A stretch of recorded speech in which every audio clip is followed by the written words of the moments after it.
We're going to start our look at the early Italian Renaissance in the city of Florence. Right there, right? Now, Florence at this time is flourishing with trade and political influence and power, and therefore is also flourishing with art. One of the main trades or systems of economy in Florence is cloth merchants and bankers, and also the manufacturing of arms, of military equipment. Here's another view of Florence during the early Italian Renaissance. Now, it is a republic, but to be more specific, it is an oligarchy. An oligarchy is a small group of people having control of a country, organization, or institution. So in this respect, the Republic of Florence is a representative government with a represented group, a small group of people who are the representative body of the entire city and the surrounding countryside, which is quite significant. You can see by the early Italian Renaissance, they took Pisa. Ooh. Okay, now another feature of Florence is that the center of the city is dominated by the cathedral. We're going to be looking at the cathedral on and off as we visit and hang out in Florence.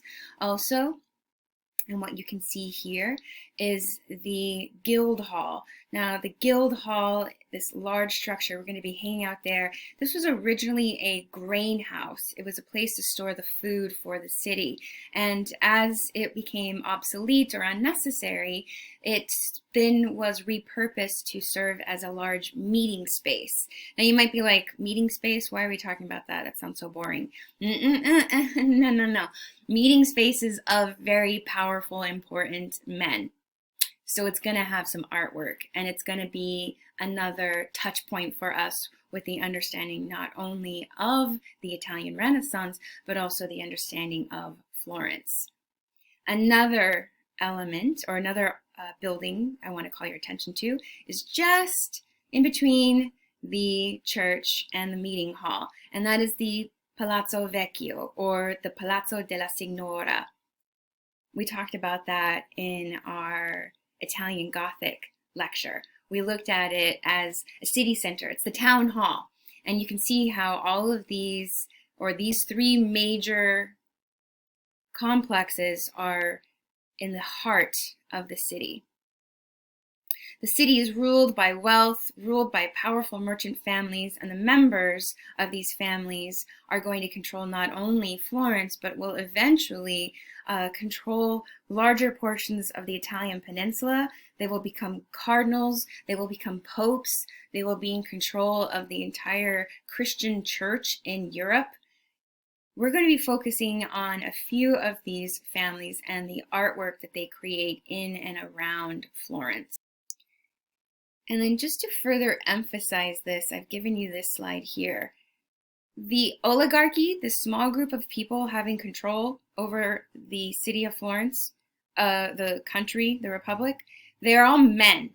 Yeah, okay? So I know you know that women were not involved in politics, but I want to emphasize that not only were women not involved in politics, but it was a very limited amount of men who were involved in politics at this time.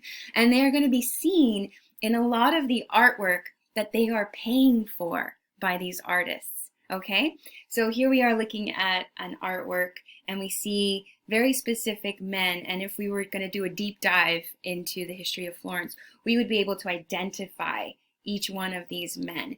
Now, I say this so that we can get an understanding of how limited our scope and limited our voice is for the history of Florence and the history of Europe and the history of art, but then also, again, to turn it around and say that limited voice is a very loud voice, and it's going to be influential as we continue out of Florence, out of the Renaissance.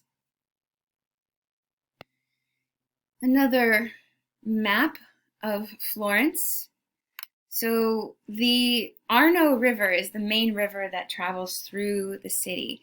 And we were just looking at the view of the cathedral and then the Piazza della Signora, and then that's the Guildhall that we saw before, the Or San Michele.